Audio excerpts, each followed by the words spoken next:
അറിവ് നമുക്ക് നൽകിയിരിക്കുന്നത്. അതാ ഞാൻ പറഞ്ഞത്, അക്ഷരം അഗ്നിയാണെന്ന് പറഞ്ഞത്.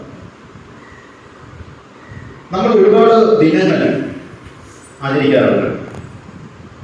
ഇപ്പം ജൂൺ 5 നമ്മൾ പരിസ്ഥിതി ദിനം ആചരിച്ചു, പിതൃദിനം, മാതൃദിനം, പ്രണയദിനം, സ്വാതന്ത്ര്യ ദിനം.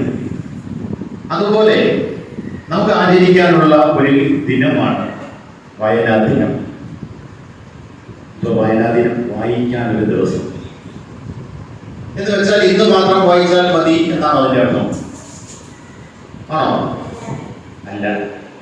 ലളിതമായ ഒരു പുസ്തകം, 10 കഥകളുള്ള ഒരു ലളിതമായ പുസ്തകം, ഒരു ബാലസാഹിത്യ കൃതി ഇതുവരെ വായിച്ചിട്ടില്ലാത്ത കുട്ടികൾ തിരഞ്ഞെടുക്കുക. അതിനുശേഷം 10-15 മിനിറ്റ് എടുത്തുകൊണ്ട് ഒരു ദിവസം ഒരു കഥ എന്ന നിലയ്ക്ക് വളരെ ലളിതമായി നമുക്ക് വായിച്ച് ആസ്വദിക്കാൻ കഴിയുന്ന ഒരു കഥ, ഒരു ദിവസം ഒരു കഥ എന്ന നിലയ്ക്ക് നിങ്ങളത് വായിച്ചു നോക്കൂ. 10 ദിവസം കൊണ്ട് 10 കഥ വായിച്ചു തീരുമ്പോൾ ഒരു പുസ്തകം നടന്നത് വായനയിലേക്കുള്ള ആദ്യത്തെ ചുവടുവയ്പ് നമുക്ക് അങ്ങനെ സാധ്യമാക്കാൻ കഴിയും. മലയാളത്തെ സമ്പുഷ്ടമായ കനപ്പെട്ട ഒരുപിടി കൃതികൾ നമുക്ക് ഉണ്ടായിട്ടുണ്ട്. ഒരുപക്ഷെ ആ കനപ്പെട്ട കൃതികളിലേക്ക് നിങ്ങൾ ഇപ്പോൾ ചെന്നു കഴിഞ്ഞാൽ ഒരുപക്ഷെ അതിന്റെ സാരാംശം ഉൾക്കൊള്ളാൻ കഴിയാതെ നമ്മൾ ഒരുപക്ഷെ ആ വായനയോട് വിരക്തി തോന്നി ആ പുസ്തകം അടച്ചെടുക്കുകയും ജീവിതത്തിൽ ഒരിക്കലും തുറക്കാത്ത സാഹചര്യം ഉണ്ടായി പോവുകയും ചെയ്യും.